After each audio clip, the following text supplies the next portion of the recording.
Good evening. आप देख रहे हैं बियॉन्ड द हेडलाइंस, जहां हम बात करते हैं सुर्खियों से हटकर और खबर की तह तक जाकर। सबसे पहले अब तक की हेडलाइंस। सीएम उमर अब्दुल्ला पहुंचे मुंबई। फिल्म इंडस्ट्री को जम्मू कश्मीर में मोड़ने का करेंगे प्रयास।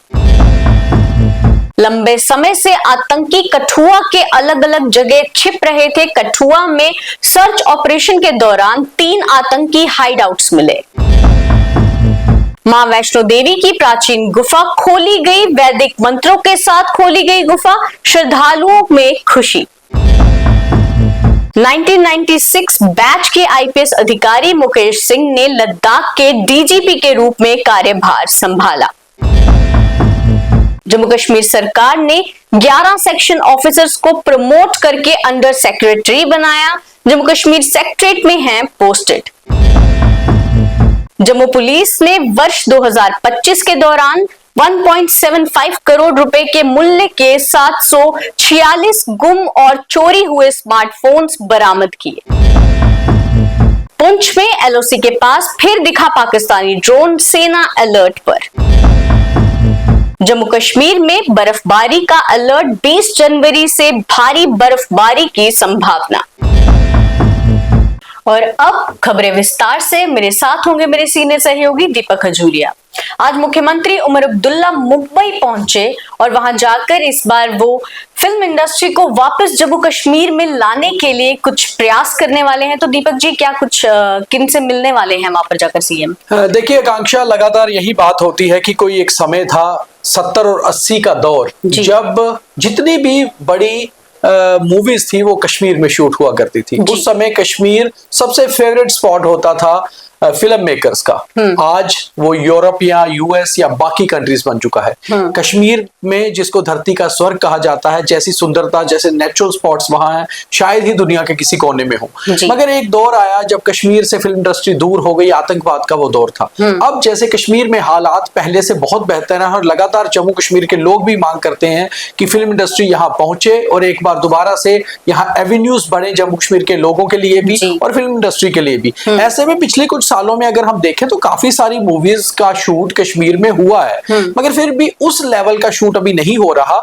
और इससे 2 फायदे हैं। एक तो फिल्म इंडस्ट्री जम्मू कश्मीर आएगी तो यहाँ पर जो टूरिज्म है उसको एक काफी ज्यादा बूस्ट मिलेगा। उसके साथ साथ एक और फायदा ये हो सकता है कि यहाँ का जो टैलेंट है, यहाँ के जो एक्टर्स हैं वो भी उनके साथ मिलेंगे और यहाँ का टैलेंट भी निखरेगा। पिछले कुछ सालों में जम्मू कश्मीर के बहुत सारे युवाओं ने जाकर मुंबई फिल्म इंडस्ट्री के साथ काम भी किया है।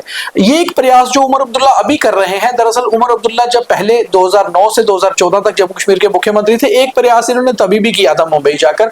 और उसके बाद मुफ्ती मोहम्मद सईद जब 2015 में जम्मू कश्मीर के मुख्यमंत्री बने तो मुफ्ती मोहम्मद सईद स्पेशली मुंबई गए थे। वहां जाके विधु विनोद चोपड़ा और सारे कई फिल्म इंडस्ट्री जो मेकर्स हैं, मनोज बाजपेयी से मिले थे, क्योंकि मुफ्ती मोहम्मद सईद के बेटे भी फिल्म इंडस्ट्री से वाबस्ता थे, वहां पर काम करते थे। वो बाद में यहाँ पर मिनिस्टर भी बने महबूबा मुफ्ती की गवर्नमेंट में। उमर अब्दुल्ला कुछ दिन पहले लगातार जम्मू में एक फिल्म इंडस्ट्री को लेकर जम्मू के एक होटल में एक कॉन्क्लेव हुआ, जिसमें ये बात हुई कि जम्मू कश्मीर की फिल्म इंडस्ट्री को भी थोड़ा ग्रो करने के लिए, इंडिपेंडेंट बनाने के लिए कम से कम मुंबई के फिल्म मेकर्स को यहाँ आना पड़ेगा। उस समय इनके जो मुख्यमंत्री के एडवाइजर थे नासिर असलम वानी, उन्होंने खास तौर पर कहा था कि बहुत जल्द मुख्यमंत्री ऑलरेडी प्लान कर चुके हैं और मुंबई जा रहे हैं। तो आज मुख्यमंत्री मुंबई पहुंचे हैं।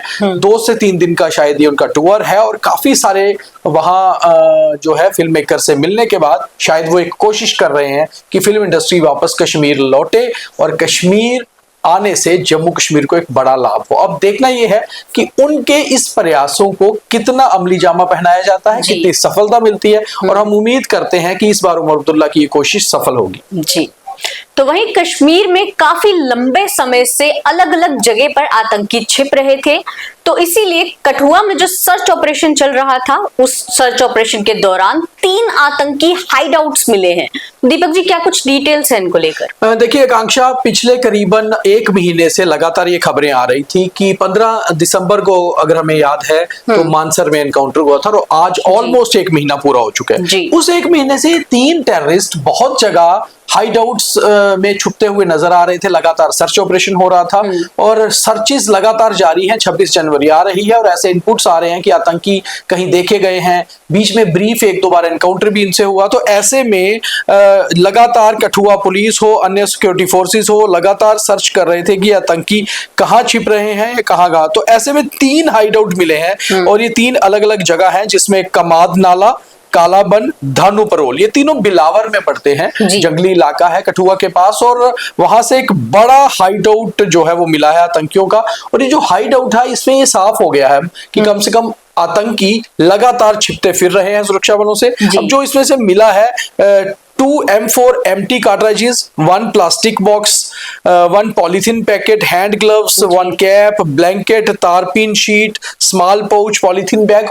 अमूमन ऐसा सामान वो आतंकी लेकर चलते हैं जिन्हें लंबे समय के लिए छिपना होता है। और खाने पीने का सामान मिला है, बर्तन मिले हैं। तो ये साफ हुआ है कि जंगल में अलग अलग जगह ये आतंकी रहे हैं। बड़ी बात यह है कि इन आतंकियों के साथ कोई गाइड भी है, क्योंकि जो इन्हें लोकेशंस पर पहुंचा रहा है, इन्हें खाने पीने का सामान मुहैया करवा रहा है। तो अब ये बड़ा चैलेंज है सिक्योरिटी फोर्सेस के लिए कि जल्द से जल्द इन आतंकियों को खोजकर मार गिराया जाए, क्योंकि 26 जनवरी आ रही है। इससे पहले कि 26 जनवरी पर ये कोई हमला प्लान करे या ऐसा इनकी कोई प्लानिंग हो, इन्हें मार गिराया जाना बहुत जरूरी है। तो इस तरह के हाइडआउट्स और भी हो सकते हैं दीपक जी? बिल्कुल, जाहिर सी बात है कि आतंकी अगर छिप रहे हैं तो हाइडआउट पे ही छिप रहे होंगे और उस इलाके में सर्च ऑपरेशन को भी तेज किया गया है। जी। तो वहीं आज वैदिक मंत्रों के साथ खोली गई मां वैष्णो देवी की प्राचीन गुफा और इस पर श्रद्धालु काफी खुश दिखे हैं दीपक जी। देखिए, जाहिर सी बात है कि मां वैष्णो देवी का जो दरबार है, जब हम वहां जाते हैं तो हमें वो लगता है कि जो प्राचीन गुफा से जाने का एक जो हमारी आस्था है वो एक अपने आप में मंत्रमुग्ध करती है। तो खास तौर पे बहुत ज्यादा भीड़ होने के कारण, क्योंकि ये दुनिया की अकेली ऐसी यात्रा है जो 24/7 खुली रहती है, 24 घंटे और 7 दिन। तो बहुत भीड़ के कारण ही दूसरी गुफा से जो है भेजा जाता है। बट जब कभी बहुत कम भीड़ हो जाती है, खास तौर पे ऑलमोस्ट जनवरी और फरवरी में प्राचीन गुफा खुलती है, तो जाहिर सी बात है जो श्रद्धालु हैं वो चाहते हैं कि प्राचीन गुफा से माँ के दरबार पहुंचे और माँ के दर्शन करें। तो आज से कल रात से इवन कल जो शाम की आरती होती है उसे वैदिक मंत्रोच्चारण के साथ इस गुफा को खोला गया है। और आज से जो यात्री जो श्रद्धालु हैं वो प्राचीन गुफा से जाएंगे और ये करीबन 15 फरवरी तक, जब तक कि बहुत भीड़ नहीं होती, ये खुली रहेगी। और इस दौरान जो माँ की दरबार के दर्शन करने जाएगा, यात्रा करने जाएगा, तो उसे कम से कम ये नजारा जो प्राचीन गुफा है जहां से माँ खुद उस गुफा में पहुंची थी, वो गुफा से जाने का अवसर प्राप्त होगा। जी बिल्कुल। तो वहीं 1996 बैच के आईपीएस अधिकारी मुकेश सिंह ने लद्दाख में डीजीपी के रूप में आज कार्यभार संभाला। तो दीपक जी क्या कहेंगे आप इसको लेकर? देखिए, जाहिर सी बात है कि अगमुट काडर के आईपीएस अधिकारी हैं मुकेश सिंह, और मुकेश सिंह के साथ जम्मू कश्मीर का एक खास नाता रहा है। आज का नहीं, अब तो लद्दाख अलग यूटी हो गई। जम्मू कश्मीर के में वो यहाँ काम कर चुके हैं, क्योंकि वो 1996 बैच के आईपीएस अधिकारी हैं और शुरू से लेकर एडिशनल एसपी से लेकर एडीजीपी जम्मू जोन का कार्यभार संभाला है मुकेश सिंह ने, और बहुत लंबे समय पर यहाँ काम किया है। उन्हें डीजीपी लद्दाख लगाया जाना उनके लिए कोई नई चीज नहीं होगी, क्योंकि जम्मू कश्मीर में काम कर चुके हैं। लद्दाख के मौसम से, हालातों से, वहां की स्थितियों से बेहतर से वो जानकारी रखते हैं। और मुझे पूरी उम्मीद है कि मुकेश सिंह एक बहुत ही परफेक्ट ऑफिसर हैं। पुलिसिंग के हिसाब से उन्हें बेहतर पुलिसिंग आती है, और जाहिर सी बात है कि वो लद्दाख में भी बहुत अच्छा काम करेंगे और जो दिक्कत लद्दाख में पहले को ही रही है उसको सॉल्व करेंगे। मुकेश सिंह जिस तरह से जम्मू के साथ बहुत बेहतर तरीके से जुड़े हुए हैं, इस तरह से उन्हें लद्दाख का भी अच्छे से पता है और बहुत डेकोरेटेड, हाईली डेकोरेटेड ऑफिसर्स में से एक माने जाते हैं। जी। तो वहीं जम्मू कश्मीर सरकार ने 11 सेक्शन ऑफिसर्स को प्रमोट करके अंडर सेक्रेटरी बनाया। दीपक जी क्या कुछ डिटेल्स हैं इस खबर पर? देखिए, 11 सेक्शन ऑफिसर्स जो कि सभी सिविल सेक्रेटरेट जम्मू कश्मीर के सिविल सेक्रेटरेट में पोस्टेड थे, उन्हें प्रमोट किया गया है। एक प्रमोशन, इनकी रूटीन प्रमोशंस हैं जो पेंडिंग थी, और इन सबको अंडर सेक्रेटरी बनाया गया है। मगर इनमें हमेशा एक चीज रहती है कि इनकी जो प्रमोशन होती है वो प्रमोशन की लिस्ट तो आज आ गई, बट ये देखा जाता है कि क्या इनके खिलाफ कोई रिट पिटीशन तो नहीं है कोर्ट में, क्या इनके खिलाफ कोई केस तो नहीं है। अगर वो होती हैं तो फिर इनकी प्रमोशन जो है वो डिले हो जाती है। तो आज एक लिस्ट अनाउंस की गई है, इसके बाद कुछ कानूनी प्रक्रिया के साथ फिर इनको प्रमोट किया जाता है। और आकांक्षा ये जरूरी भी था, क्योंकि बहुत सारे अंडर सेक्रेटरीज की कमी थी सिविल सचिवालय में, और सिविल सचिवालय का जो स्टाफ है वो जो परफेक्ट रहता है, तो जाहिर सी बात है कि बहुत सारे काम जो होते हैं वो डिले नहीं होते, समय पर होते रहते हैं।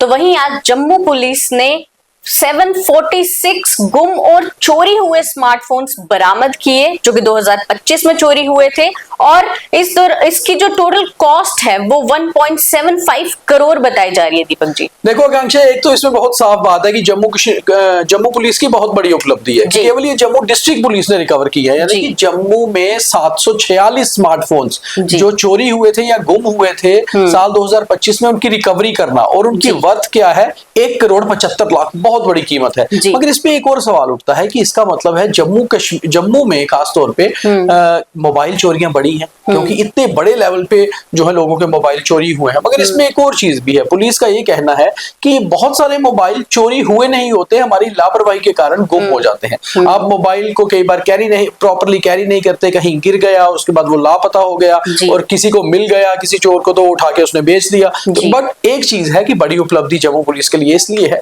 क्योंकि ये मोबाइल चोरी होने के बाद उसको रिकवर करना बहुत मुश्किल होता है, और बहुत सारे मोबाइल के रियल ओनर्स को ये मोबाइल लौटाए भी गए हैं। तो ऐसे में जम्मू पुलिस की एक बड़ी कामयाबी तो मानी ही जाएगी। जी, तो वही पुंछ के एलओसी के पास फिर दिखे पाकिस्तानी ड्रोन, सेना अलर्ट पर। दीपक जी, काफी दिनों से हम देख रहे हैं कि पाकिस्तानी ड्रोन्स जो है वो अलग अलग जगहों पर दिख रहे हैं, तो क्या कारण क्या है इनके पीछे? कारण साफ सी बात है आकांक्षा की पाकिस्तान लगातार कोशिश कर रहा है कि इन्फिल्ट्रेशन करवाई जाए या फिर बॉर्डर एक्शन टीम से कोई हमला लाइन ऑफ कंट्रोल पे करवाया जाए। पिछले 5 दिनों में ये 1 दर्जन से ज्यादा बार हो चुका है, और कल शाम को पुंछ के दिगवार इलाके में लाइन ऑफ कंट्रोल के पास भी एक ड्रोन दिखा। सेना ने गोलीबारी की, मगर वो ड्रोन वापस लौट गया। बड़ी बात है कि वो रेकी करने के लिए जो ड्रोन लगातार आ रहे हैं, फोटोग्राफी या वीडियोग्राफी उस एरिया की कर रहे हैं, बेहद खतरनाक है।